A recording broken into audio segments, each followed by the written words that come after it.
to Hydrology Hot Ones, inspired by Dr. Kamini Singha's groundwater engineering class here at the Colorado School of Mines. My name is Kayla Hubbard, and I will be your host today while we talk about some cool topics and eat some hot wings. Cool is a bad joke because today I'm here with Dr. Michael Gooseff, who is a professor at University of Colorado Boulder and has been named the king of Antarctic hydrology.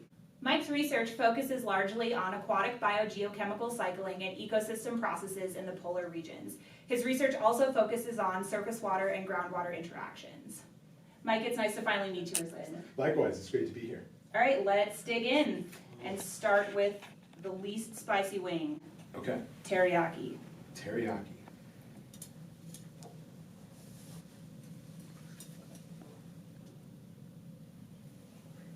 I haven't figured out how to do this yet. I'm spooning it on. I think that's a good call for now. Maybe it'll cool down the heat later. Spooning it It'll on. mix with the hot ones. And while we dig in, whenever you're ready, you can tell me a little bit about yourself. Well then, I'll wait a second. No, let's take a bite first. Okay.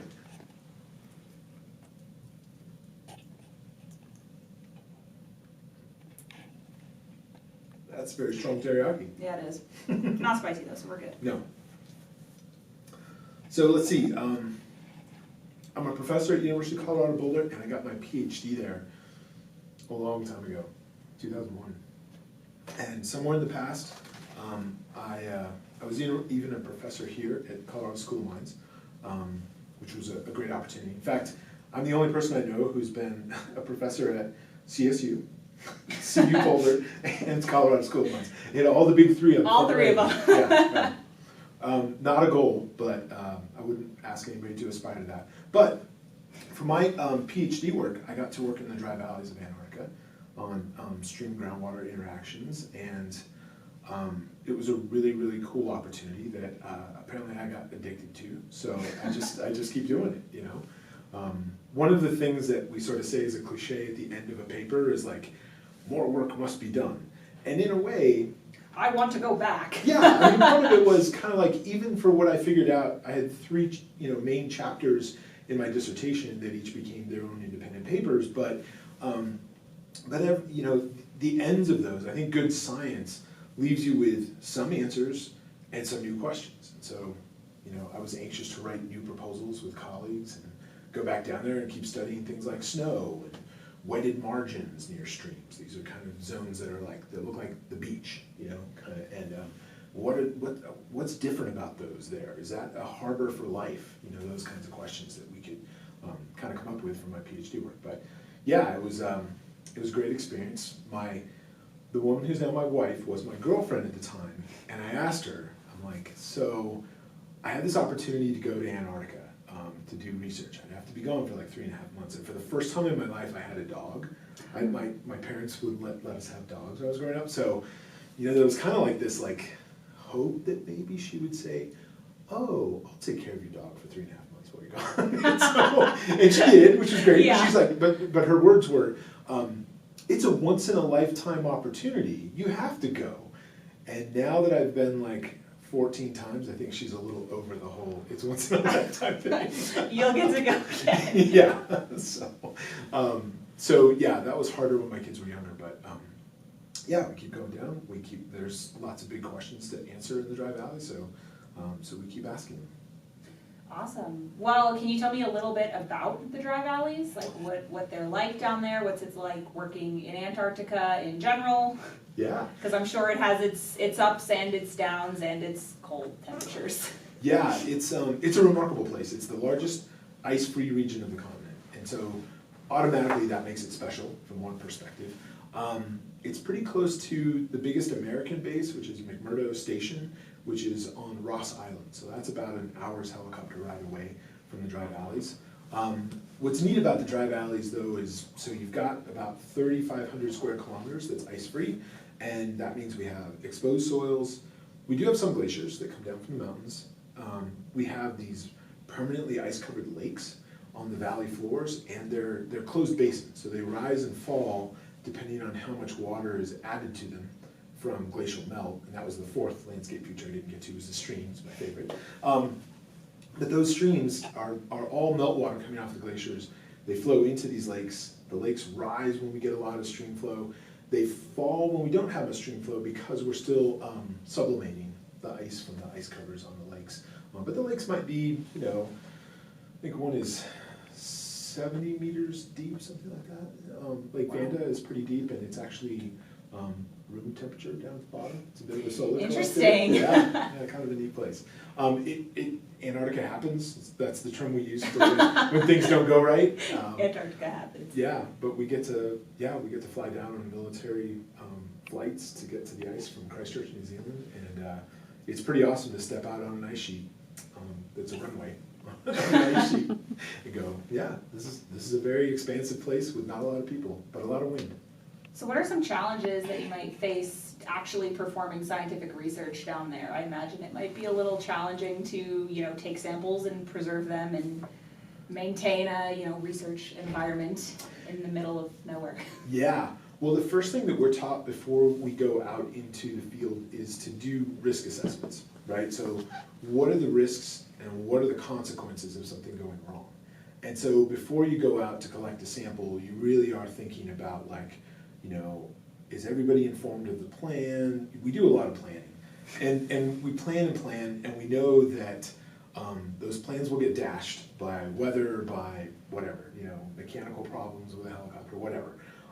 And so we end up being resilient because we know how to replan after the first plan goes away.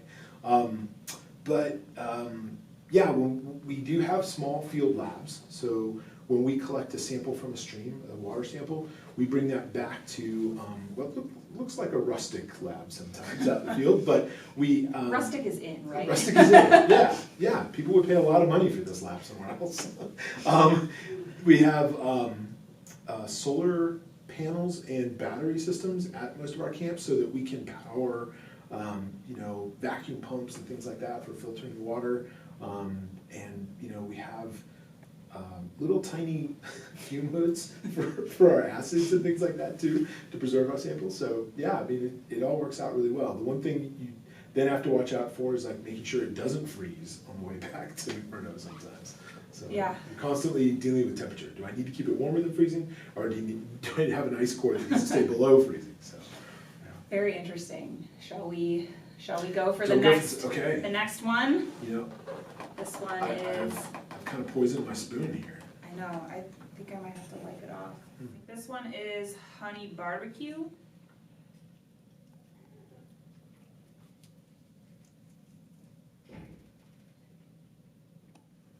So can you tell me a little bit about what makes research in the McMurdo Dry Valleys so important? Because the dry valleys are the largest ice-free region of the continent, they hold a fair bit of biodiversity.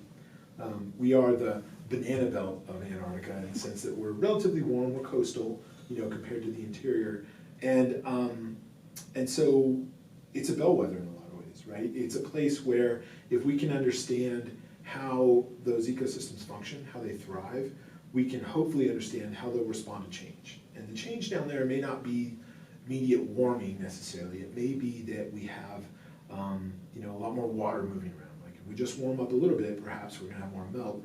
How do those systems respond to even just more liquid water in the system?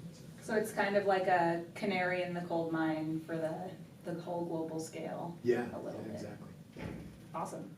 All right, so let's dive into your research a little bit more and a spicier wing. Why don't we later on? So first, I will have you think about while you chew on that bite.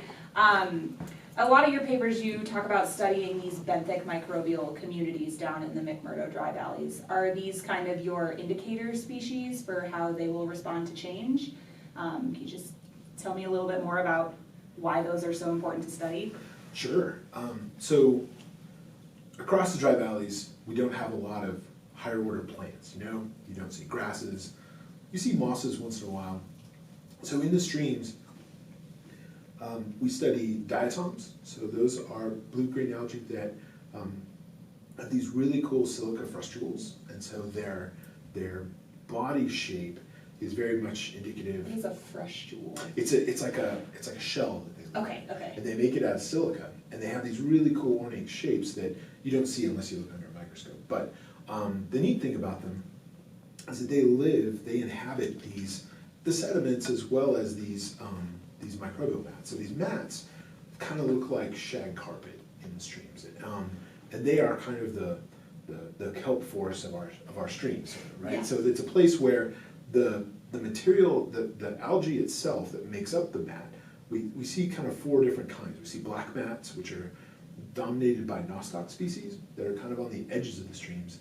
In the middle, we tend to see red and orange. The orange are dominated by Formidium species. And then we have some, every now and then we have little bits of green. And the green are the ones that they're filamentous, so they have like arms that sort of flow in the water. And the others are a little more like kind of shag carpet in the streams. And so one of the things we do is just track how much biomass is in those and how that changes through time and the distribution of them. And then the other is to go in and sample them and look under a microscope to figure out which diatoms are there, how those communities shift. And what would that tell you? Like amount of biomass versus, which type of communities? What kind of answers are you looking for in that? From the biomass perspective, we're sort of looking at response to change. Like, was there a flood that scoured a bunch of the material? Was it a low flow year such that maybe they didn't get much water or nutrients? How are they responding to kind of their conditions as they change through time? The diatom communities are also responding. So one of the cool things about the diatom communities is that we see some that are cosmopolitan, so we can find those species anywhere or a lot of other places. And then we find some that are endemic. And one of the things that's really neat is there is an apparent relationship we're teasing out between the number of endemics that are there and the intermittency of our streams. So, all these streams are intermittent in that they only flow for about 12 weeks a year, but even those that kind of turn on or turn off during that 12-week period, those ones tend to have more endemics than the ones that will flow more continuously through the summer season. So, Interesting. yeah, Very cool. Kind of neat.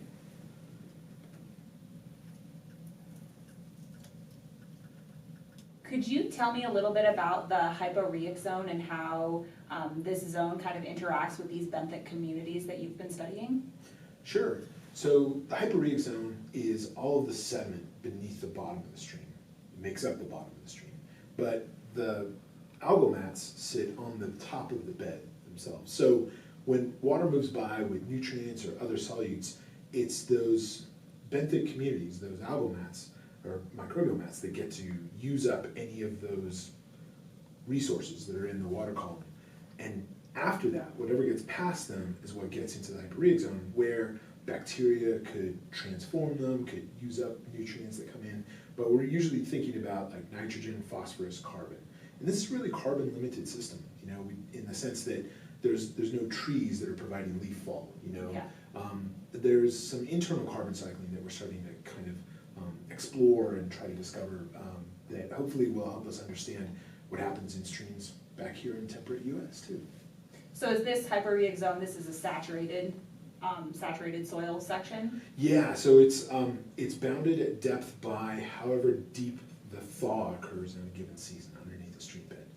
That's one thing about Antarctica. There's something constantly changing. And so in our case, the ground is all frozen to the surface when we get there in, say, October, but by January, we've probably got 50 centimeters of thaw under the streams.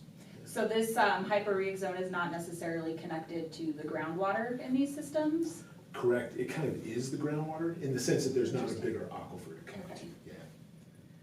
So I understand that Antarctica, and especially these dry valleys, can kind of somewhat be considered a little bit of a desert type area, as there's not a ton of water present. I'm curious how the hydrology occurring in the dry valleys in this Arctic desert, does it mimic any hydrologic patterns we might see in a desert here, like on terrestrial land? Are they similar? Are they different? And what do you think about that? We can go for a spicier one. All right. Yeah, it's a dry place. I mean, that's part of what makes it a desert, right? But I think people would consider most of Antarctica a desert in the sense that, in the strict sense of how much water do you get falling out of the sky. In our case, it's all snow water equivalent. But I think some of the places that are similar maybe are places like the Atacama Desert, which of course is much hotter than our location. But I think one thing we haven't really appreciated is the gradient of moisture with height. So we have these glaciers that melt, and they have source areas that are 1,000 meters or so above the sea level, and so they must be building up enough, year in and year out to keep the glacier going, because we don't see huge recession or anything, and we don't see big advances either. So they're relatively static, but we have to supply enough to make that ice that's down at the bottom that's melting. So on the valley floors, we don't see a lot of precipitation that sticks. We have like less than, probably on the order of like 10 millimeters a year snow water equivalent, so really small amounts of water, but there's gotta be plenty coming in the mountains, right, that keeps feeding those glaciers. So. I'll give you a minute to feel the heat from this one. Ooh.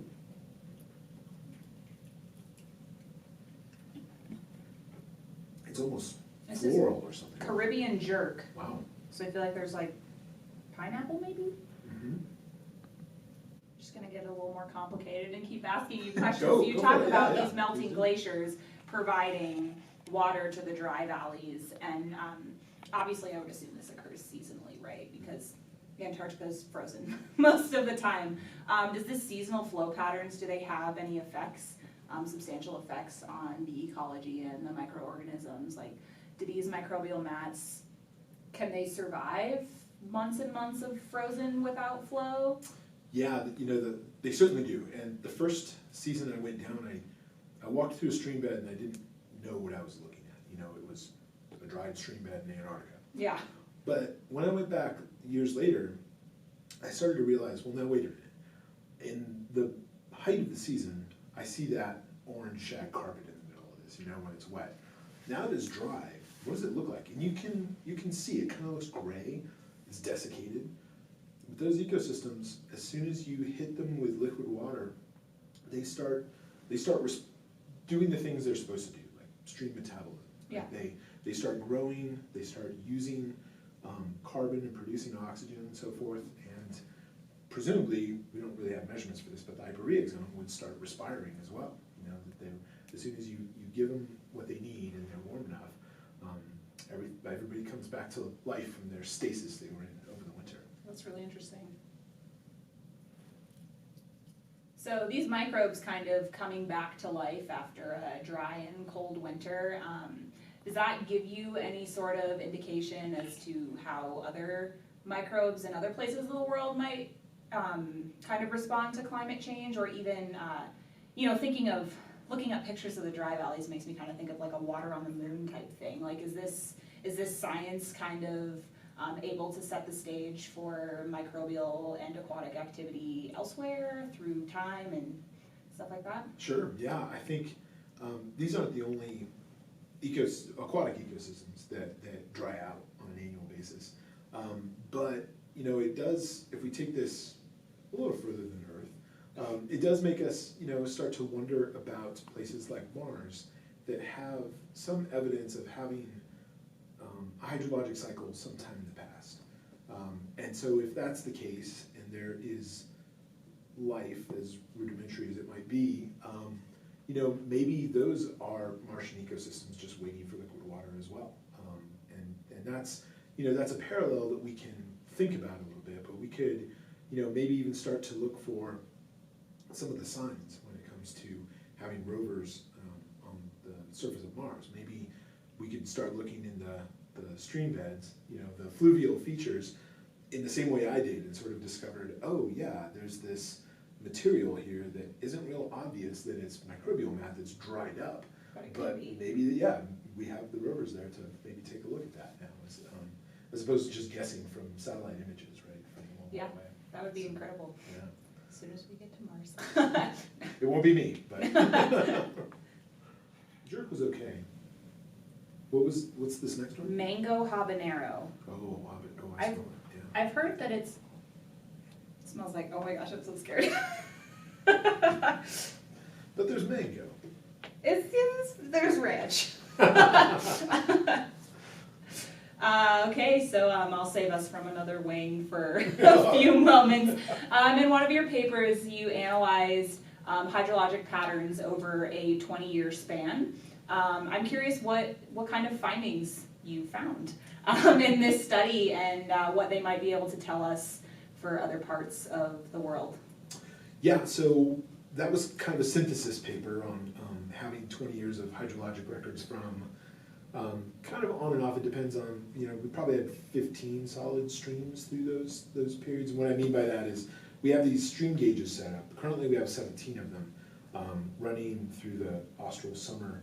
But sometimes if one was set up too close to a glacier or something like that, we have to remove it for safety or a variety of other reasons. It's really hard to get a record there or whatever. So some have come and gone over the years, but we've also had a few lost to lake level rise, right? These lakes come up and then the water's not moving through the gauge anymore, so it goes where the wind goes, that kind of thing. But we found a couple of key findings. One is that the long streams tend to be the most intermittent. That is, we can think about long streams as sort of being underlain by a sponge, and the sponge is that hyporheic zone, but you have to fill all of that space with new water coming down from upstream before you can keep moving downstream, right? Yeah. And so the long streams have, in a low flow year, when it might be really cloudy or chilly or snowy for some reason, those are, we're more likely to have intermittent flow on those long streams than short ones. The other thing that we see is that long streams also tend to have higher electrical conductivity readings. And so that's a measurement of like the free ions in water. So it's kind of a surrogate for saying how much dissolved ions do I have, without putting a concentration on it necessarily. But we measure that every 15 minutes with the stream gauges. And so what we can see from those 20-year records is that the long streams by and far have the higher conductivities compared to the small streams. And what's neat about that is we think that that's a weathering signal. That what's happening is fresh glacial water is moving into these channels, and the materials that make up the bed, the grains, have not really weathered all that much. They see water 10, 12 weeks a year, in the geologic sense, they have been moved around by glaciers fairly recently, and so they're pretty fresh and they weather quickly. So we see some of the highest silica weathering rates anywhere in the literature in the world in the dry valleys, which is kind of weird. So it's kind of an anomaly in the big scale of science, right? Yeah, most people would expect that because it's so cold, we would have lower weathering rates. And that makes sense from a thermodynamic perspective, but we're not necessarily talking about the same kind of materials weathering here in a warmer climate than there. I mean, there it's just, they're ready to go. they're more weatherable, so we'll get higher weathering rates, yeah. And? So I'm going to ask you a few more questions about the different second part of your research with surface water and groundwater interactions in the McMurdo Dry Valleys. So before I begin, if we want to dive into our third hottest wing. All right. And while you load up, I was just wondering if the surface and groundwater interactions in these McMurdo Dry Valleys, has this been modeled before? Is this something that has been modeled? Yeah, we actually do we've generated a couple of different models. So summer site transport models, you put, and those actually simulate experiments that we did. And we're looking there for we kind of black box what happens in the subsurface. But, and then there are others who have used really fine scale, as you can imagine, groundwater flow models. So, and this groundwater is this different than the hyporheic zone, or is this no, the it same? would just be the hyporheic zone. Yeah. Okay. So treating that like a very shallow aquifer. Interesting. Right? Okay. Yeah. Very so cool. Downscaling everything.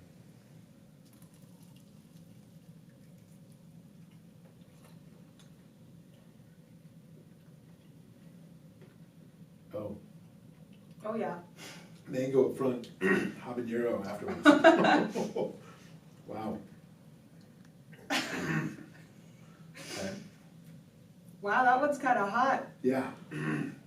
So, based off of these surface and groundwater models, how do these, permafrost-dominated systems, how does the surface groundwater interaction differ in these permafrost-dominated systems than in, a system with a deep groundwater aquifer that we would find elsewhere in the world? Well, one of the first papers, I should just be a little careful about that. It was written in '93. 83. There was a really nice set of papers that were written by some ecologists working with the U.S. Geological Survey, and their definition of the hyporheic zone was a place where surface water and groundwater mixed, that it met and mixed, and they came up with some proportions, like the hyporheic zone has to have somewhere between, like, I think it was 2 and 90% stream water, something like that. Okay. And we can't really use that, down in the Yeah. Dry Valley. So I think that's one way in which hyporheic zones are different, because you're mixing with water that was probably in the stream in the past few days, weeks, right? I mean, at 50 centimeters, I don't know how quickly we change over all that water, but it probably happens more at high flow and less at low flow, Yeah. right? So it's always changing how we're kind of pumping water through. But yeah, so in that way, we're a little less of a typical hyporheic zone down there, but important nonetheless for nutrient cycling, which is really key. Yeah. So there are no like deep groundwater aquifers known in Antarctica, or are there? Well, so the two kind of deep waters that we see, one is the subglacial lakes and rivers across the broader continent, where you're like drilling through kilometers of ice, right? The ice sheets to get to that water, liquid water. In the dry valleys, we're not sure if it's connected necessarily, but we've done some geophysical work. I shouldn't say we, the royal we, it wasn't me, but it was some colleagues of ours that have flown this EM system from a helicopter and looked down on the valleys, and they see, I want to say like it's 100 or 200 meters deep, what looks like a briny aquifer. So, frozen sediments, one would guess, until you get to that depth, and then a real strong salt and likely liquid signal from depth. But Antarctica, one thing that's interesting about Antarctica is that nobody claims it. I mean, there are some old terrestrial territorial claims, but when they signed the Antarctic Treaty to study Antarctica, everybody had to forego those, so they've put them on hold. And the nice thing about that is that now we're all supposed to work to be environmentally responsible down there. And the reason that's important now is that when you say something like, 200 meters deep, you could just drill a well, right? Just drill and find out. And that's tougher to do. I mean, you can do it on the ice sheet, no problem. To do that in the dry valleys is tough anymore. Yeah, that makes sense. Yeah. All right, we've got 2 sauces left. So kind of switching gears here and giving our mouths a chance to cool off a little bit. I read one of your papers about the stable isotope investigation in the dry valleys, and I was just wondering if you could explain a little bit about what isotopes you were measuring for and what those would tell you and scientists, because I'm not as familiar with isotopes as I am other things. Sure. Yeah, stable isotopes are a wonderful hydrologic tracer. In particular, we use deuterium and oxygen-18. Deuterium is hydrogen, the hydrogen atom with one extra neutron. So H2O, there's 2 hydrogen atoms in every water molecule. And then the oxygen part of that is, of course, the other complement, right? The O part of the H2O. And so what we can do with different samples is try to say something about maybe relationships to other waters. So for example, a common way to use stable isotopes is to look at the precipitation that falls. In our case, if we can't collect fresh, then we might go find a snowpack somewhere or something like that. And then compare that to water that has been out and evaporating for some time. So maybe go to a pond or a stream. The lakes are a little bit different in our case because they've been around for so long, and the ice covers form from underneath, right? So you're stealing some water out of the water column to make the ice over the top, and so we have isotopic signatures of those, but sometimes that's a little less direct as evidence of sort of change in things like evaporation than a place in like a desert environment. So take Great Salt Lake or something like that. That's a place where you definitely see a really strong evaporative response because that water is interacting with the atmosphere a lot and so forth. So, yeah. So the different isotopic signatures can kind of indicate to you where this water came from? And also, does it tell you how old it is?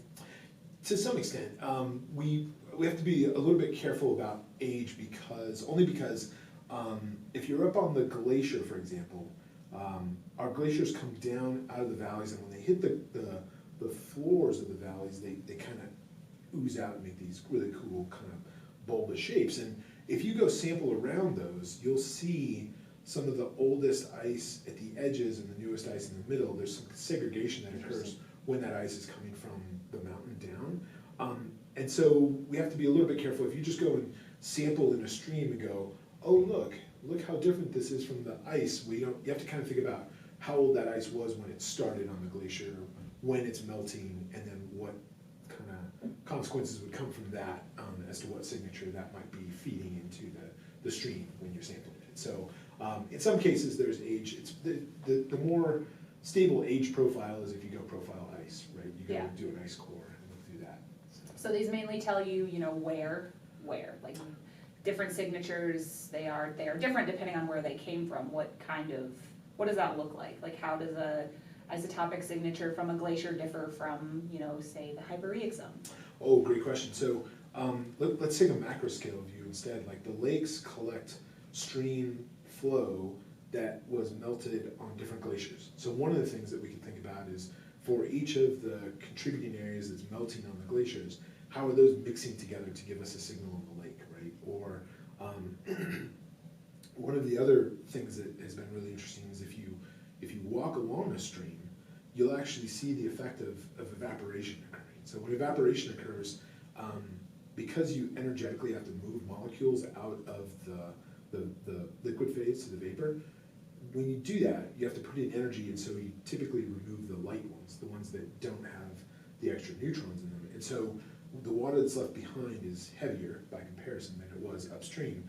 And so you actually see these really cool profiles of enrichment as you move downstream, which is pretty neat. So in some cases it's about what's happened to that water. In some cases it's about mixing different sources together. Awesome. Is this like a technique that's used to study water in watersheds in other parts of the world, or is there a reason you chose it for just Antarctica? No, it's very common around the world, yeah. One of the best papers that came out on this that sort of figured out that there's a lot of subsurface mixing going on in watersheds came from Mai, New Zealand, so on the wild, wet west coast of New Zealand. Wild, wet west coast. Awesome. Preparing, but we're going to have to go in. Okay. We're going to have to go in for the next one. This is the wild. The wild. What's called wild. Okay. How much did you put on there? I did that. I tried to spill. Oh, yeah. Oh, jeez. I should wipe some off, maybe. All right, I could go bigger, I guess. I have like this much. Well, okay, that's pretty good. I'm trying to avoid the crevices. I don't want extra sticky. I know. Let's go for it. Okay.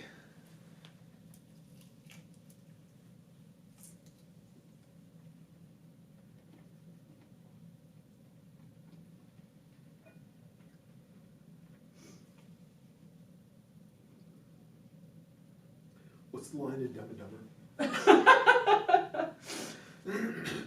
It's more burning than it is hot. Something like that. It's more burning than it is hot. That one's a little bit rough.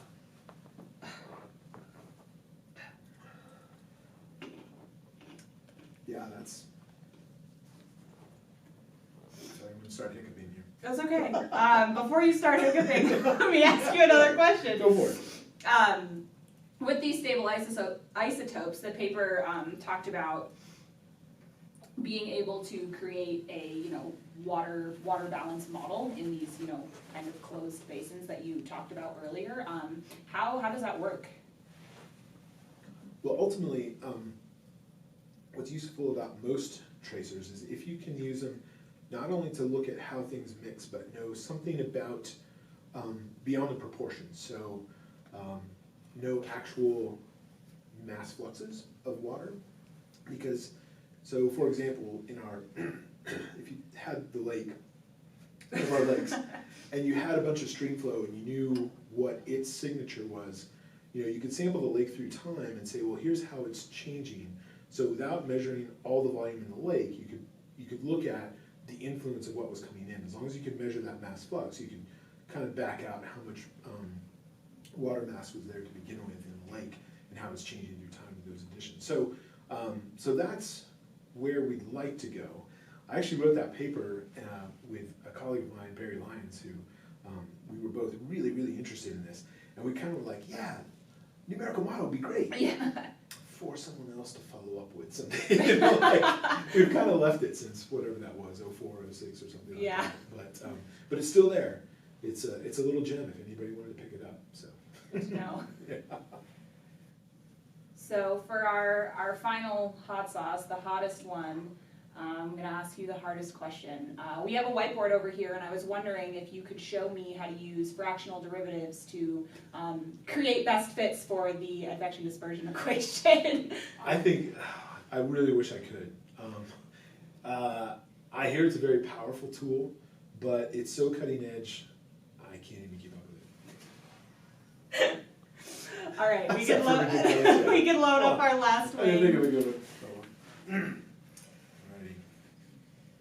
I'm terrified. It's like thick. I know. Let's go for it. How can you be scared of food? It's ridiculous. Don't be scared. Oh. Go for it.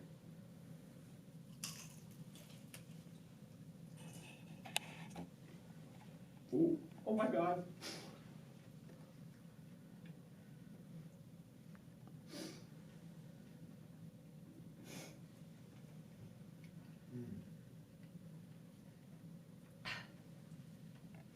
I'm sweating a little. Yeah, that sounds. So, Oh.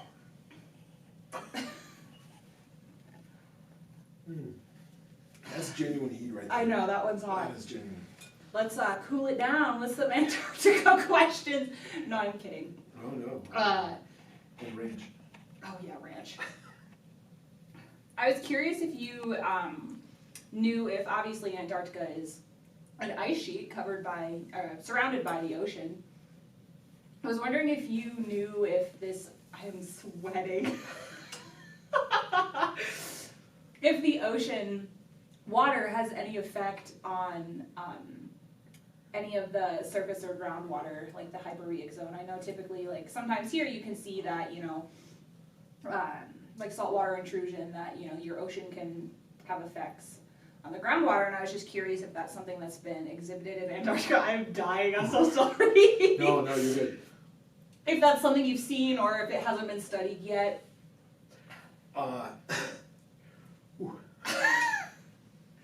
It's a bread. It comes in waves. Let's see. Okay, will that help? Bread and ranch. Ooh.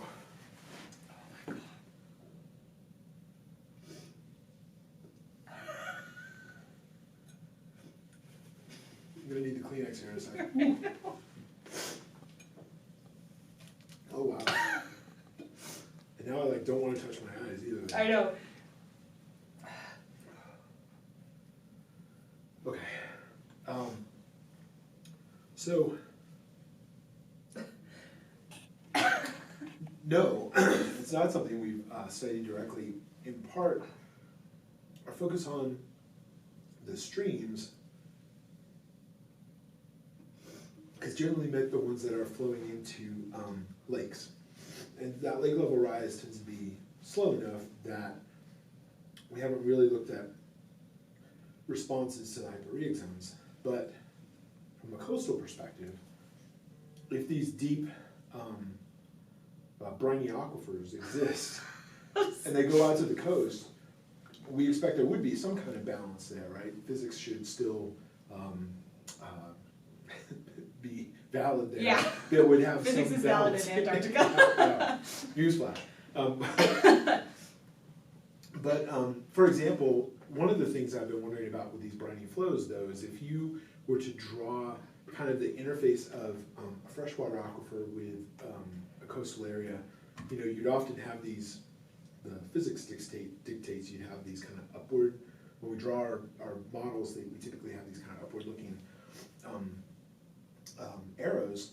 Those vectors may be horizontal, right? Because it's so briny. And so I've been wondering about what the insertion depth would be. Like how far out along the coast would you have to go to maybe find this subterranean, deep running aquifer water coming out into McMurdo Sound in this case. Wow. I'm overwhelmed here. I know. Are you working on any other new projects in Antarctica? Any up and coming research? So I'm part of the McMurdo Dry Valley's long-term ecological research project. So the really neat thing about this LTER project is it gets funded in 6-year cycles. So this is our 5th 6-year cycle. So by the end of this, the project will be 30 years old. Oh, wow. Yeah, and we're in year 27, I guess, right now. And this has had changeover of some of the principal investigators and stuff. We still have 2 of the originals on the project, which is great. But what that means is that we can kind of reinvent our science every 6 years. So we have to write that proposal a year from this spring, and we'll be thinking about, okay, what are the cool questions? What are the things we've learned? What did we learn from testing our last set of hypotheses to help us decide on some new ones that help us understand how the system works and functions and stuff. So to answer your question, like I just had a student who finished her PhD, and one of the cool things we found is that in the same way that we could put nutrients like dissolved into a stream and see them get taken up, we did that on a glacier with a little rivulet kind of coming down the glacier. And there was sediment here and there, and we were wondering how biologically active is that sediment? Well, we lost our nutrients that we put in. So it was taken up, and that suggests that these, big masses of ice are not just so, they're not inert masses of ice, which is really cool. And that's really cool that this project's been going on for 30 years. That really gives you a chance to kind of see how this place changes over time. Yeah. What are some of, would you say, the most significant findings that has come out of that long-term ecological research project? So in 2001, I want to get this right. Let's see. No, I'm sorry. It was 2002. We had a big flood year in 2001, January 2001, and I had just finished up my PhD, and so I had moved on to other things. But the PI group wrote this paper about how there had been this cooling in the dry valleys over the past 13, 14 years. And that was an air temperature cooling. And then they looked at all of the responses of the ecosystem. So how did primary productivity change in the lakes? How did benthic algal mats change? Things like that. Nematode populations in the soils. And they wrote this paper and said, hey, here's the terrestrial ecosystem response to Antarctic cooling. And everybody picked up on see, climate change isn't real, it's cooling there, right? But what was neat is if you really go look at that paper, you see everything lined up in time, and you really see the ecosystem respond. Well, the month that paper was published in Nature, we had a flood year. We had the highest flows ever. And so, it was a challenge to do our science that year, quite frankly. We just had more melt than we had ever seen. It was about a 3-week period in January. So we obviously the project kept going the next year and the next year and the next year, but we kind of, in about 2015, we sort of stepped back and said, okay, what's been going on in the system since that big flood year? How has it responded? And what's really neat is that you see that a lot of the different parts of the ecosystem are responding at different rates. So the soils are taking a while to come back. The mats in the streams were not bouncing back right away in a statistically significant way. The lakes were actually bouncing back pretty well. And I think that in part speaks to the variable resilience across the system. How resilient are soils versus the streams versus the lakes and so forth. And they all kind of depend on different inputs and cycling within them and so forth to survive and really thrive in these environments, right? And if those flood years are rare, we think they are, at least from our 30 years of knowledge so far, it's important to understand what impacts those will have long term. One of the other cool things that we've done to tie ourselves back to the heroic era, so this is like Robert Falcon Scott going down Yeah, in the yeah. 1900s. Well, when his men discovered the dry valleys, they didn't enter from the mouth of the valley, from the coast. They went up a glacier in the next valley over and then came down into Taylor Valley in particular. And Taylor Valley has this lake, it's called Lake Bonny, and it has a pinch point in it. And so there are two lobes of Lake Bonny. But one of the things that they did is they actually took a tape measure and measured the width of the narrowest part of that little narrow section. So now we have that as a record, and part of our team dives in these lakes. They've gone back and figured out what elevation that was, and we've come up like tens of meters since that time, which is really cool to tie back, because otherwise, how do you know what the lake water elevation was, back in 1910? Wow, so, that's amazing. Yeah. That's really cool. Kind of how cold it must be to dive in those lakes. well, at least it's above freezing. Yeah, that's true. That's lakes. True. Actually, it's kind of cool that in the McMurdo Sound, those waters, because they're saline, they can be sub-freezing. So it's even colder to go out. So if fresh water comes in, it comes in and then it freezes in these fingers that go down to the bottom. Whoa. And then can work their way out and just freeze in place. They're really cool. That's crazy. Yeah. Well, I really appreciate you taking time and doing this interview and crying a little bit here on camera. No, it's been really great, and it's really nice to meet you, so thank you so much. Well, thank you. This was great. My lips will remember this for a while. Yeah, I need to go home and eat some ice cream or something. I'll know what not to order when I go to Buffalo Wild Wings, but otherwise, this was really great. Thanks for having me. Yeah, thank you so much. I understand. Well, I'll save you, because next time on Hydrology Hot Ones, we're going to have Dr. David Benson come and talk about those fractional derivatives that we couldn't quite touch on today.